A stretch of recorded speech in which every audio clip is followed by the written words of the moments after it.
For Michaela Curran, come on, Chance.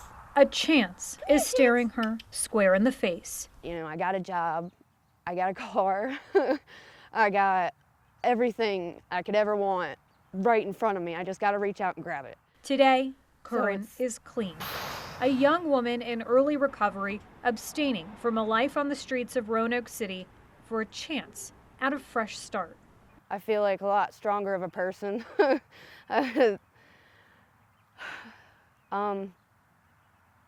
I'm happy I'm surrounded by my family again. I did miss them. I missed myself going through all the stuff that I went through, but I'm back here now, one foot in front of the other, keep my head up. This family farm is a haven from a drug addiction that pulled her away several years ago. Bouncing from house to house, walking the streets at all hours of the day. On the streets, Curran saw the community's opioid crisis up close. Too close, especially as the pandemic settled in. People that I knew, names that I was familiar with, started coming up a lot more in conversation. I was like, oh my God, are you serious? I know people that I went to school with that overdosed and died. It is everywhere. You know, everybody thinks it can't happen. It's happening, it's here, it's not going away. In Roanoke City, Lisa Vi is grasping at chances too. Roanoke's Drop-In Center was one of the places to help lead Curran on the road to recovery. Vi heads up the Community Harm Reduction Program, which offers a clean needle exchange, testing, access to medical care, and recovery resources. There are more than 100 participants already who are painting her a picture of what the pandemic has done to widen an already gaping chasm. We're hearing from participants about friends that are dying. So that really hits home when somebody comes to see you and say, you know, I just lost my friend yesterday. So it's very disheartening. I feel like it's a struggle that we are losing.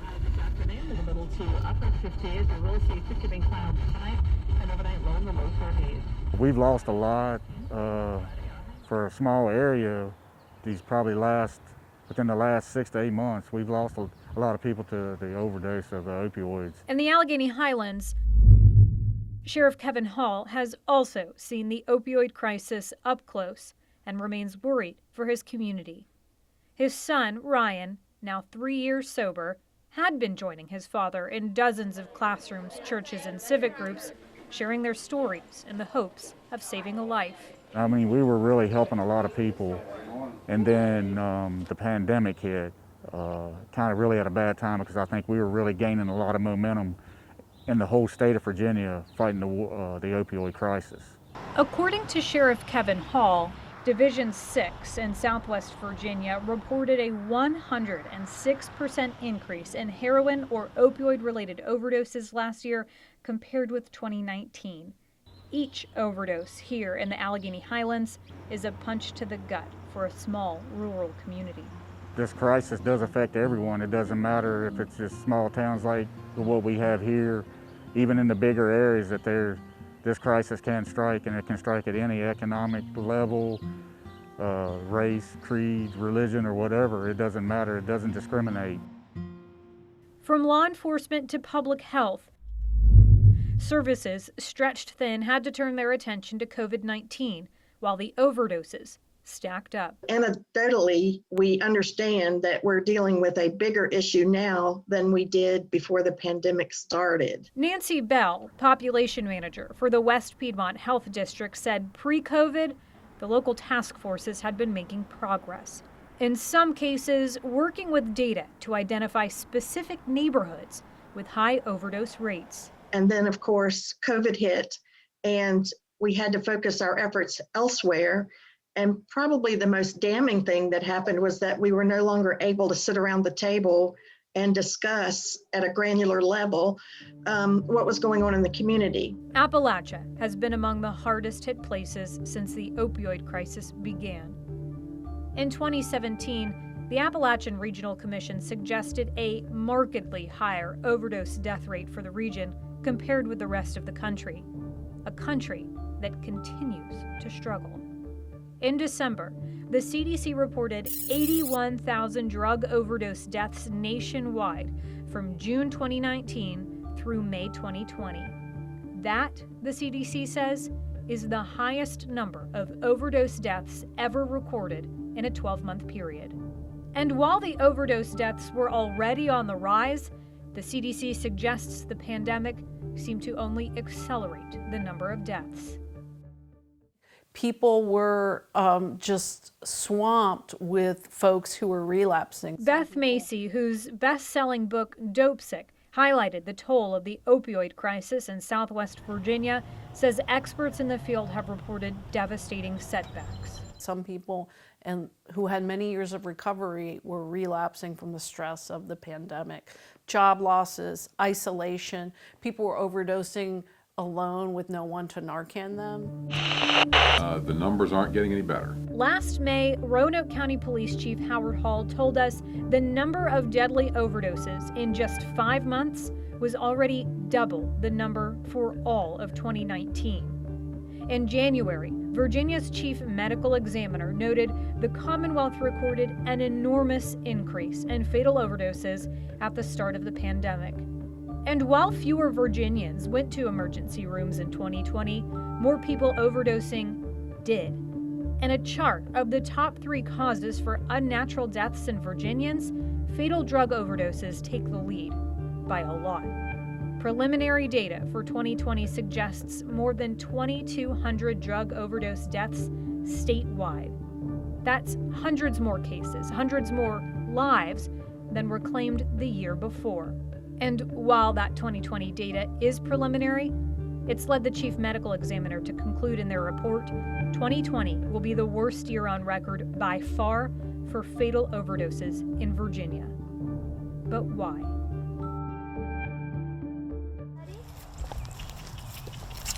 I'm sure if I went over to the barn, he'd come up here. Michaela Curran has a theory. She points to locking state lines at the beginning of the pandemic, restricting access to heroin supplies in particular. And because it was harder to get more of it because of the state line lock, they would start cutting it with fentanyl. And that's what caused a lot of the overdoses in the very beginning because people didn't know. They weren't being told, hey, you know, this is cut with this, so don't do this much. People would just sell it so they could get the money. It's a theory supported by the DEA's 2020 drug threat analysis. The agency says the availability and use of cheap and highly potent fentanyl has increased, noting that by combining just a small amount of fentanyl into heroin allows dealers to maximize profit by extending heroin supplies. We have never had a foe as formidable as fentanyl, and so that's what's driving the biggest increase in the deaths right now. And it's really scary. So you can say it's wrong to give people needles or whatever, but in an era of fentanyl, you know, this idea where we don't extend help, it's just deadly. You could say, I'm all about tough love. I think we should let him hit rock bottom. Well, in an era of fentanyl, rock bottom too often is death. But Curran and others believe fentanyl is not the only reason for the spike. People would start spending all their unemployment money. People get $700 or more a week, and it's just, that's $700 they're gonna go drop on drugs every week. Add in isolation, depression, and anxiety. Lisa Vi says those are deadly combinations. You know, you're used to getting out, you're used to being with your friends. When you're stuck by yourself, you're already depressed, and you're at a low point. And throw a pandemic on it, I would say depression and being isolated is a huge part of it. I worry about people that are right there on the teetering on the edge, and things like this, the emotional trauma of the pandemic, and not being able to hang out with the people, not being able to go to movies or sporting events or other different things, that they end up going back to that drug and getting themselves further down the road in that addiction.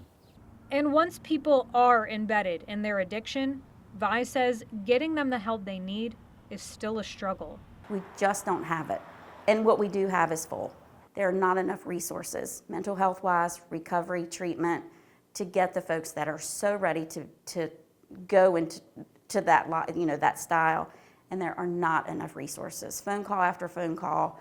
I mean, we can spend hours trying to get these folks, and it's that frustration is just not there. Vi and Curran say even if you can find a spot, cost can be prohibitive. So I'm not really a political person. I don't really know a lot about it or the laws or views of it, but if you can't get Medicaid, then you can't get anything. But as Beth Macy notes, some problems for those suffering from substance abuse disorder can't be solved with money. I still would say, if you asked me what the number one problem was, I would still say it was stigma, because everything comes under stigma.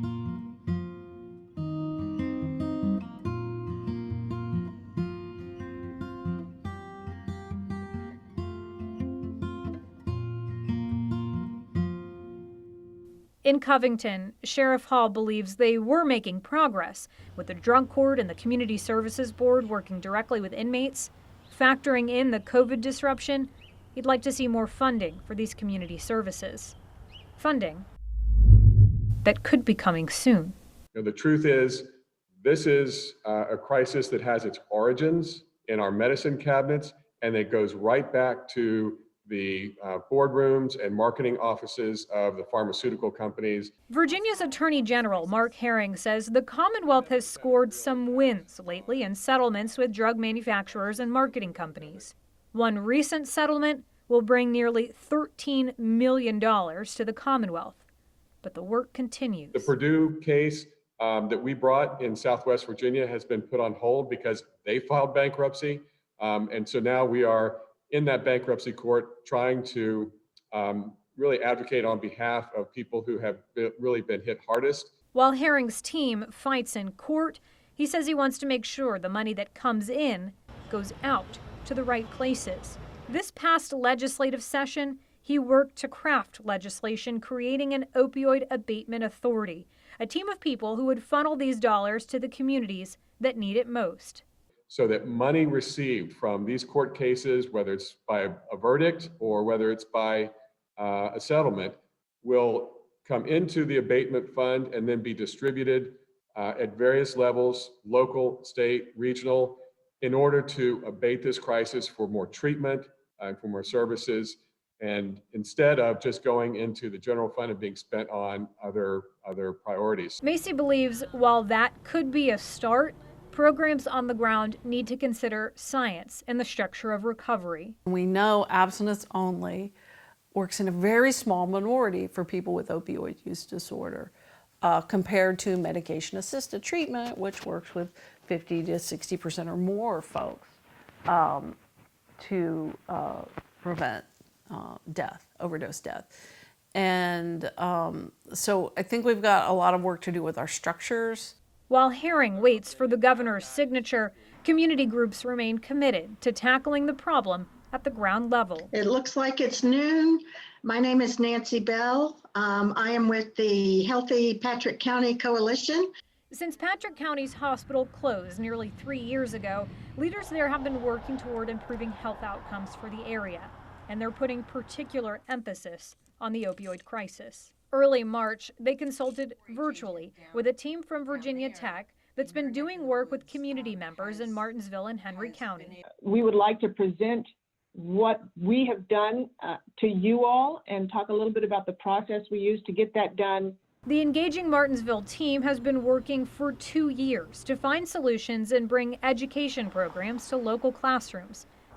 This month, they submitted an application to the Supreme Court to establish a drug court in the 21st Circuit. If approved, they aim to implement it as soon as October. Piedmont Community Services also installed a staff member at the emergency department at Sova Health in Martinsville this month.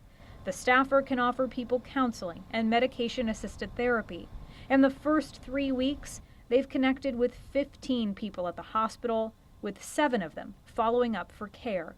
It's modeled off of the Bridge program at Carilion Clinic, which has reported success and a better understanding of the disorder in the 2 years since it began. I would say don't lose hope. We haven't forgotten about the opioid epidemic, and we are starting to realize some new money coming in from the drug manufacturers, and everyone's looking at it through a new lens of helping instead of ignoring. So I feel very hopeful, and I'm hoping the community will continue to have the conversation with us and work together to try to support those who need us most right now. There are hurdles, to be sure. COVID persists, data lags, people disagree on the best methods for recovery, and lack of access to services, including the internet, can thwart even the best intentions. But bridges, even if small and unsteady, are being built every single day. It's pretty amazing. Still get teared up about some of it when I start thinking about it. But where he was to where he's at now is just an amazing, story. It just gives you an example that how low you can go, but then where you can rise to, and able to keep that. It's just amazing that he was able to do that. And that's what we're hoping to try to save other people and bring them back to that level. Hopefully we can put this pandemic behind us and we can get back out there and make sure that we put this opioid crisis to rest. In the meantime, Macy is working on a second opioid book focused on solutions to this devastating crisis. And production on the Hulu series based on Dope Sick is in full swing. I think it'll bring more people to the issue just because of it being television. And then I think it will do in a quicker way what I attempted to do with the book, which was to show Americans that a lot of these folks got into trouble initially through no fault of their own. Macy says she's also pleased to see money from President Biden's relief package earmarked for addiction recovery services. Services the Engaging Martinsville team says are working hard to fight the epidemic inside of a pandemic. These communities have resiliency, they have the answers in the community, they just need to lock arms together and work united to solve their problems. In the meantime, Michaela Curran is working on putting one foot in front of the other for herself and for her son. I'm working hard to get him back, because if it wasn't for him, I wouldn't be here. He is my world. He's the reason I'm alive. I look back on my band teacher now, and he said, don't ever say you can't. Until you try and try and try and fail and fail and fail, don't ever say you can't. You can, as long as you set your mind to it.